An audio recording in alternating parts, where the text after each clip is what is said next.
আসসালামু আলাইকুম প্রিয় প্রবাসী ভাই বোন সকলকে স্বাগত জানাই শরণার্থী আপডেটের নতুন ভিডিওতে। যারা দেখছেন এই ভিডিওটি বিভিন্ন দেশ থেকে, আপনি এই ভিডিওটি দেখছেন ইউটিউব ফেসবুক দুই প্ল্যাটফর্ম থেকে। আমরা প্রতিদিনই অভিবাসীদের গুরুত্বপূর্ণ তথ্যগুলো আপনাদেরকে দিয়ে যাচ্ছি এই চ্যানেল এবং এই পেজের মাধ্যমে। প্রতিদিন যুক্ত থাকতে চ্যানেলটি সাবস্ক্রাইব করে ফেসবুক পেজটি লাইক ফলো করে আমাদেরকে সাপোর্ট করুন। কোনো কিছু জানতে আপনার মতামত কমেন্টস করুন। আপনারা লক্ষ্য করেছেন সাম্প্রতিক সময় মধ্যপ্রাচ্য সংকট, বিভিন্ন দেশেই কঠোর অবস্থা, আর এ সকল পরিস্থিতিতে গেম দেওয়া এক দেশ থেকে আরেক দেশে যাওয়া অনেক কঠোর বা অনেক কঠিন। এরপরেও থেমে নেই অভিবাসীদের গেমের যে প্রচেষ্টা। গতকাল রাতেও 3টি নৌকা থেকে 296 জন অভিবাসী ইতালিতে প্রবেশ করার একটি তথ্য প্রকাশ করেছে ইতালির হটস্পট কর্তৃপক্ষ, যেটি ল্যাম্পুদোসার মাধ্যমে। এই প্রতিবেদনে যুক্ত করা হয়েছে লিবিয়ার সাব্রাতা সহ বিভিন্ন উপকূল থেকে এই নৌকাগুলো ছেড়ে এসেছিল। বর্তমান সংকটে ইউরোপে যাওয়ার জন্য লক্ষ লক্ষ অভিবাসী অবস্থান করছে বিভিন্ন দেশে, যেটি লেবানন থেকে, তুরস্ক থেকে, লিবিয়া থেকে, তিউনিসিয়া থেকে বা আফ্রিকার বিভিন্ন দেশ থেকে।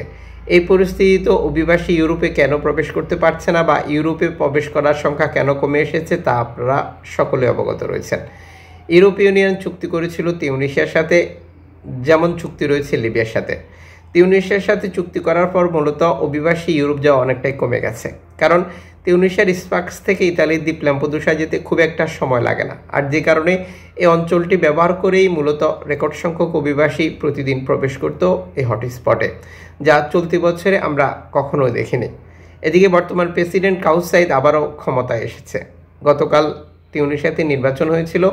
এই নির্বাচনে কাউস সাইদের প্রতিদ্বন্দ্বী কেউ ছিল না, যার মূল কারণ হিসেবে দেখা হচ্ছে কাউস সাইদ তার বিপক্ষ বা বিরোধী দলকে জেলবন্দি করে রেখেছে, নির্যাতন করছে, যে কারণে মূলত এই পরিস্থিতি তৈরি হয়েছে। আপনারা জানেন গত বছরের শেষের দিক থেকে ইউরোপীয় ইউনিয়ন এবং ইতালি সহ বিভিন্ন দেশের সাথে ভিন্ন ভিন্ন চুক্তি এবং অর্থের বিনিময়ে অভিবাসী আটকানোর যে এগ্রিমেন্ট বা কন্ট্যাক্ট করেছিল তিউনিসিয়া, তা অব্যাহত রয়েছে, যে কারণে বর্তমান তিউনিসিয়াতে অভিবাসীরা খুবই বিপদে রয়েছে।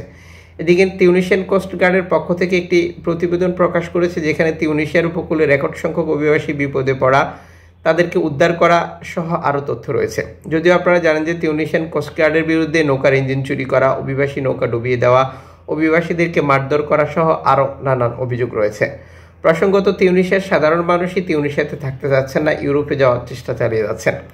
এদিকে তুরস্ক থেকে গ্রিস যাওয়ার পথে নৌকা বিপদে পড়া এবং অভিবাসী নৌকাকে খুঁজে ফিরছে অ্যালামফোন রেডিও টেকনোলজি। অ্যালামফোনের তথ্য অনুযায়ী তখন যোগাযোগ করেছিল, এরপরে তারা তথ্য প্রচার করেছিল, এরপরে আবার যোগাযোগ করেছিল, নৌকাটির আর কোনো অস্তিত্ব খুঁজে পাওয়া যায়নি, যেটা দুঃখজনক। জানি না নৌকাটির সর্বশেষ পরিস্থিতি কি হয়েছিল। এদিকে আফ্রিকার বিভিন্ন দেশ থেকে গতকালও রেকর্ড সংখ্যক শরণার্থী স্পেনে প্রবেশ করেছে, যা ধারাবাহিকভাবে অব্যাহত রয়েছে। প্রতিদিনই আফ্রিকার বিভিন্ন দেশ থেকে অভিবাসীরা স্পেনে প্রবেশ করে যাচ্ছে। গত বছরের শেষের দিক থেকে এটা শুরু হয়েছে, এখনও তা কার্যকর রয়েছে। আপনার আপনজন যে দেশেই থাকুক না কেন গেমে অংশগ্রহণ করার জন্য বলবেন। বর্তমান সময় আরও সতর্ক, আরও সচেতন থাকার জন্য, যেহেতু সারা পৃথিবীতেই যে সংকট তৈরি হয়েছে, এই সংকটে সবচেয়ে ক্ষতিগ্রস্ত বিভিন্ন দেশে অবস্থানরত অভিবাসীরা।